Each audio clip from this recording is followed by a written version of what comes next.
Bonjour à vous tous, j'espère que vous allez bien. Je suis très heureux de vous retrouver dans cette vidéo. Pour ceux qui ne me connaissent pas, je suis Ludo, je suis un développeur sur Wix. Je crée des sites et des fonctionnalités avancées pour mes clients sur ce CMS. Aujourd'hui, nous allons voir comment modifier l'arrière-plan d'une bande tous les temps de secondes. Alors, on va pouvoir le faire avec une vidéo, vous pourrez également le faire vous avec par exemple des images et on pourrait également partir sur n'importe quel élément de notre site afin de le faire évoluer tous les temps de secondes. Ça fonctionnera de la même manière. Donc, on va voir ça tout de suite dans cette vidéo.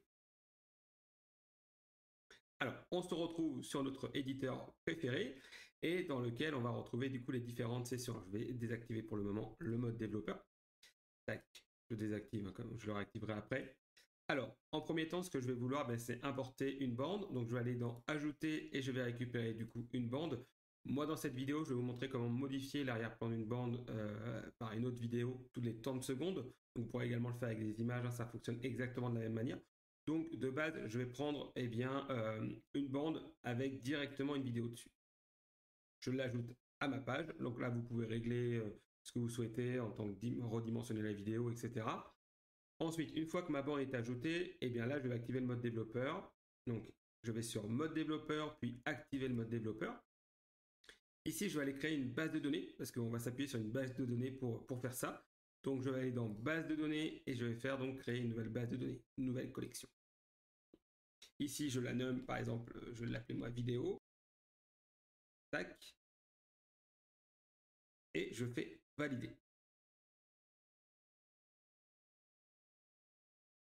Une fois ma base de données créée, je vais créer un nouveau champ que je vais appeler donc vidéo également. Hop. Je vais lui dire que le type de champ est une vidéo. Ici, je vais faire enregistrer. Je vais créer un deuxième champ où je vais marquer ordre, par exemple. Et là, je vais dire que le type de champ est numéro. C'est lui qu'on va piocher pour afficher la vidéo. Donc, on va s'appuyer du coup sur ordre pour afficher la vidéo qui est ici. Le title ne nous sert pas à grand chose actuellement, donc je peux faire masquer. Ensuite, je vais du coup mettre un ordre. Donc 1, 2, on va mettre 5 vidéos, ce sera pas mal. 4 et 5. Et ici, je vais aller piocher donc mes différentes vidéos. Je vais prendre des vidéos de Wix pour le coup. Hop, je vais prendre celle-ci par exemple. Hop, j'en ajoute 5, tout bêtement.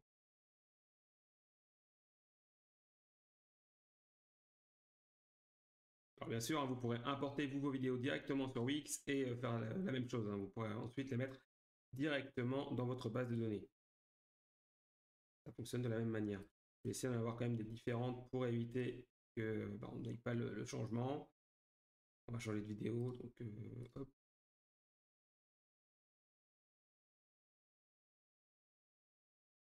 Et une petite dernière pour la route.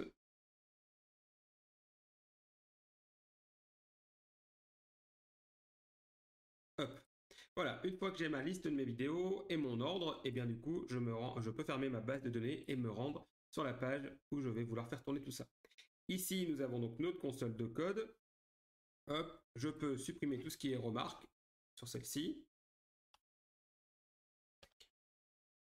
et commencer à mettre en place les éléments. Alors, ce que nous allons avoir besoin, on va avoir besoin de créer une fonction qui va permettre de prendre un code aléatoire, un nombre aléatoire, qui sera compris entre 0 et, enfin entre 1, puisque notre première vidéo est le chiffre 1, et notre nombre d'éléments. Donc pour cela, on va s'appuyer sur la base de données, mais également sur tout le reste. Donc ici, je vais ajouter une base de données, donc gestionnaire de contenu, ensemble. Tac. Je vais connecter mon ensemble. Alors, je regarde juste si on le voit. Non, on ne le voit pas. Je vais le mettre du coup par ici. Je vais du coup connecter mon ensemble ici à ma base de données vidéo. Et là, on peut la renommer en marquant data vidéo, par exemple. Je vais aller modifier son nom au niveau de ma base ici. Donc, vous sélectionnez votre base de données et là, je vais l'appeler pareil, data vidéo. Alors ça, c'est juste pour se rappeler à quoi elle sert si j'avais d'autres bases de données à mettre ici. On retrouve plus facilement l'information. Et ensuite, on va lancer une fonction qui se lance au lancement, une fois que la base de données est chargée. Donc ici, ce que nous allons mettre entre ces deux parenthèses-là, c'est tout ce qui va se lancer une fois que la page est chargée. Donc une fois que la page est chargée, eh bien, je souhaite vérifier que ma base de données data vidéo est également prête, donc point ready, afin de lui lancer, eh bien, du coup, afin de lancer une fonction qui va permettre de savoir le nombre total de vidéos dans cette base. Donc là, je vais marquer total vidéo. En fait, on va créer une fonction qui s'appellera total vidéo. Donc, je crée tout de suite ma fonction total vidéo.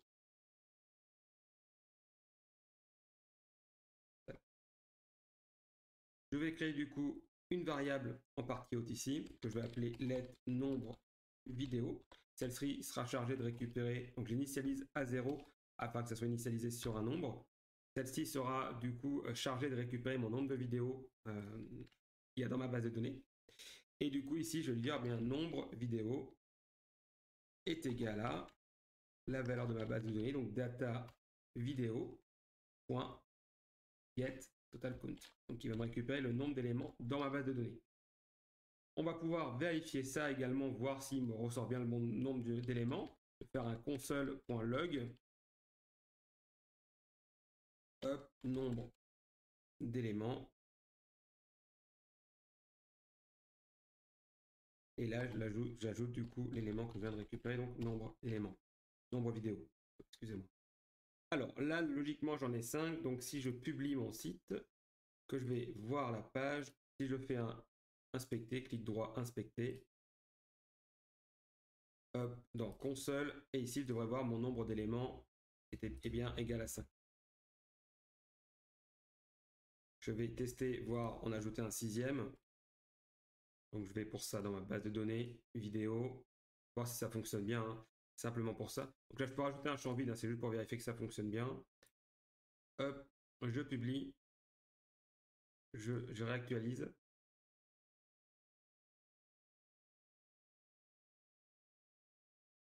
Et là, on voit bien un nombre d'éléments 6. Donc c'est parfait. Ça fonctionne bien. Donc je vais aller supprimer les derniers éléments que j'ai ajoutés, mais on récupère bien le nombre d'éléments. Donc c'est parfait. Cocher celui-là, supprimer, supprimer. Alors, une fois qu'on a fait ça, eh bien, on va lui dire qu'on souhaite lancer la vidéo aléatoire. Donc, pour cela, je vais créer une fonction que je vais appeler lance vidéo aléatoire. Tac, et je vais juste récupérer ça, donc CTRL-C, fonction CTRL-V, aléatoire. Voilà, et ici, du coup, on va lui demander eh bien, de filtrer par intervalle notre base de données avec un nombre compris entre deux choix. Donc, pour cela, je vais utiliser donc, la fonction setIntervalle. Fonction.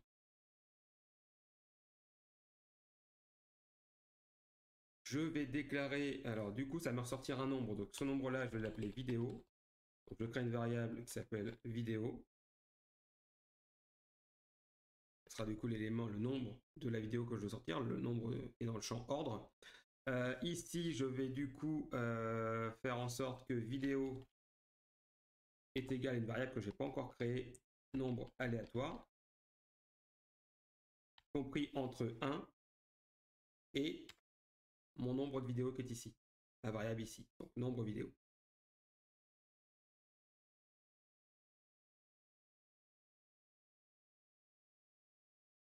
Ensuite, une fois que ça c'est fait, eh bien on lance nombre aléatoire, nb aléatoire. Et donc je vais créer cette variable également, donc qui va avoir juste comme mission de me générer un nombre aléatoire compris entre ces deux éléments-là. Fonction nombre aléatoire. Tac. Alors, fonction nombre aléatoire, et du coup ici on voit qu'il y a encore l'erreur parce que je ne lui ai pas dit qu'il y avait à quoi il correspondait, donc là on va mettre minimum, max. En fait, ça va lui permettre d'envoyer les informations du coup à ma fonction que j'ai créée là, nombre aléatoire. Donc une fois que je suis ici, eh bien je vais vouloir faire du coup un calcul, donc pour ça il y a quelque chose qui est très intéressant avec JavaScript et qui va nous le générer directement. puisqu'on souhaite un nombre aléatoire, et bien du coup on a envoyé donc les deux éléments, un nombre aléatoire entre quel chiffre et quel chiffre, et du coup il y a une fonction qui est toute prête sur JavaScript qui nous permet du coup de nous renvoyer un nombre compris entre deux éléments, entre deux chiffres. Donc on va faire appel à elle, tac, math.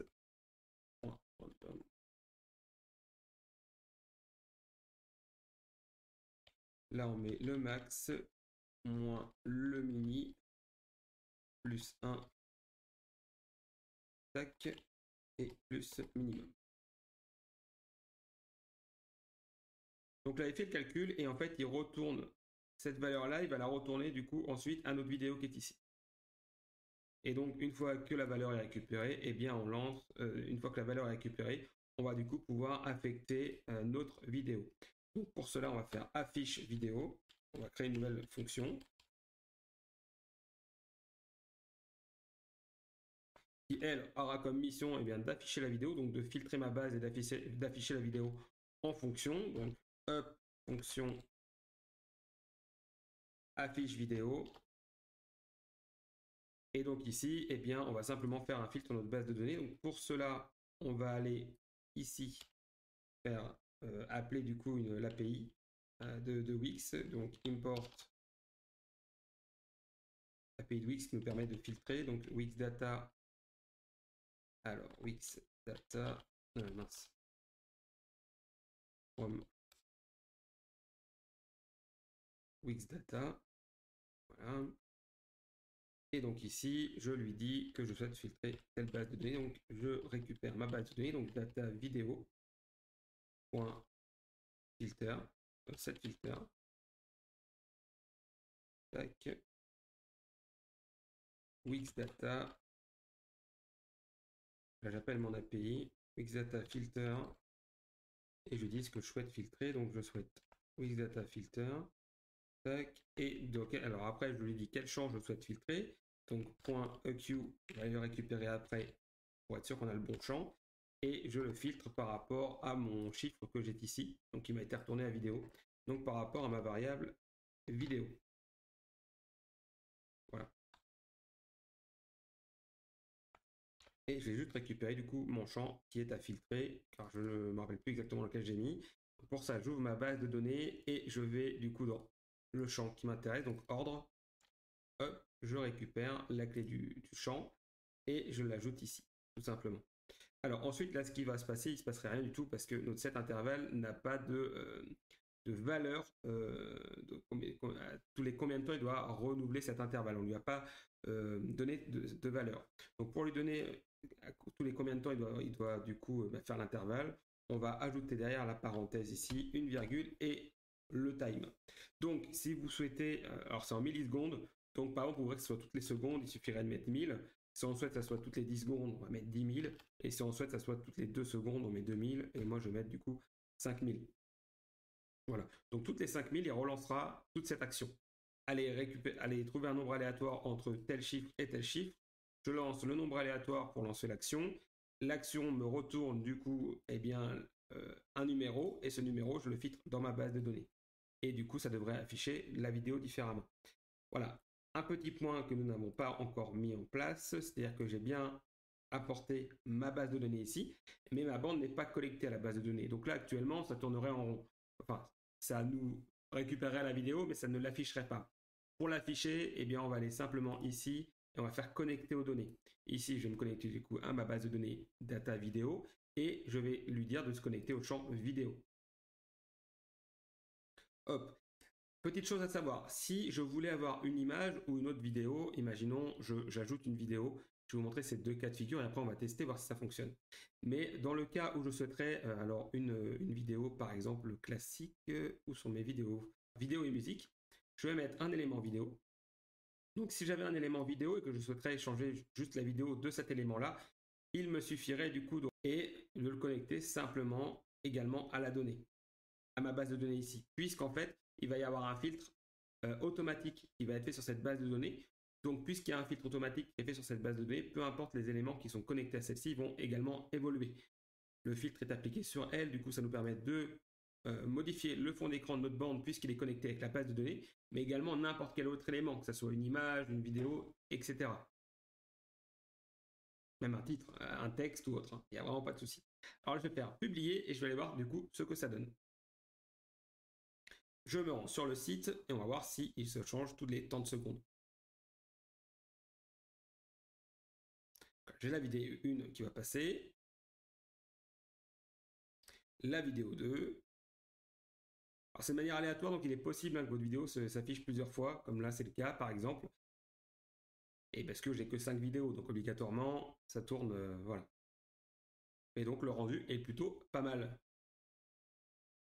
Voilà comment ça fonctionne. Alors petit point, on peut également enlever le console log que nous avons ajouté dans notre code. Là, si vous vous rappelez bien, on a mis un console log pour voir le nombre d'éléments affichés. Il n'a aucun intérêt à part nous renseigner dans la console, donc on peut le supprimer. Je vous remontre une dernière fois donc l'ensemble du code, si vous voulez le copier. Voilà, j'espère que cette vidéo vous aura plu, vous permettra de faire de grandes choses et je vous dis à très vite dans une nouvelle vidéo.